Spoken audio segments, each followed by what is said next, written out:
Welcome back everyone to Fernando Comics. So in today's video guys, we're going to talk about a scene in Injustice Year 1, issue number 8, and a little bit of issue number 7 as well. Year 1 was written by Tom Taylor and drawn by Jeremy Rapak. And Tom Taylor has some pretty impressive works to his name. He went on to write Deceased later, which is one of my favorite miniseries of all time and got excellent attention, by the way. It was just a lot cooler and a lot more fun than Marvel Zombies was to me, though I had a lot of fun reading Marvel Zombies too in its own way. Injustice, however, I've read Injustice a few times, especially Year 1.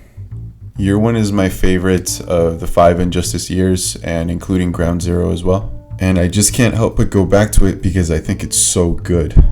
And a large part of why I enjoy it so much is because of these little moments, like the one I'm going to point out here in a little bit, that aren't flashy per se, but they connote some serious consequences to them. In issue number 8, we see Superman rescuing his parents after they were dumped into the mirror dimension by Mirror Master.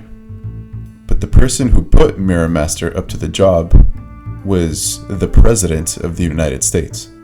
Now, Superman just got his city wiped out because he was poisoned by the man who his best friend didn't stop, and he killed his pregnant wife that acted as the detonator.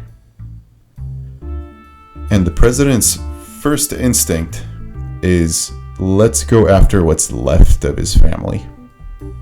The people who raised him, who Superman is now more attached to than ever, given his tremendous loss that he has not healed at all. I think Batman sums this up pretty well by making it clear that the president's acting like an idiot, thinking that the public perception would keep him safe. That they won't think to look for his body if it's on Saturn is exactly right. The road that led to Superman becoming a tyrant was filled with moments like this. Moments that didn't need to be so abrasive towards Superman. Because by this point, guys, Superman had called for a global ceasefire to all wars, and he was enforcing that mandate through physical means when it wasn't followed. But he was still Superman. He'd saved the world more times than people could count.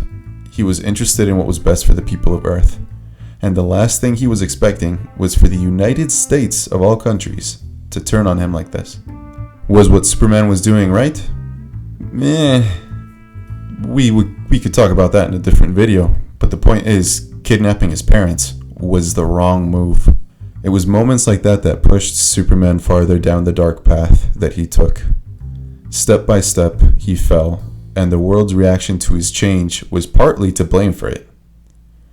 So Batman, ever the one to get involved when parents are involved, makes it clear to the president that you don't touch a man's parents, and forces the truth out of him through typical Batman techniques. He put out a guess, and then the president confirmed it. And Batman actually goes as far as to threaten him with what could happen if he keeps pulling stunts like this, because Superman was not in a sound state of mind right now. However, when asked by the president which side Batman stands on, it becomes clear that Batman is working on ways to undermine Superman's new mandate. By this point in their lives, Superman still considers Batman to be his best friend, and the damage done by Batman standing so unapologetically against him is also partly to blame for Superman's downward spiral. But we'll talk more about that in a later video. There's so much to cover in Injustice Year 1, all these moments that could have been prevented or handled better, and Superman might not have turned out the way he did. Remember to join the Discord, everyone. I've got a lot of you on there already, and it's a blast communicating with you all. I have a lot of fun, so I hope to catch you guys on there soon. Until next time, my friends.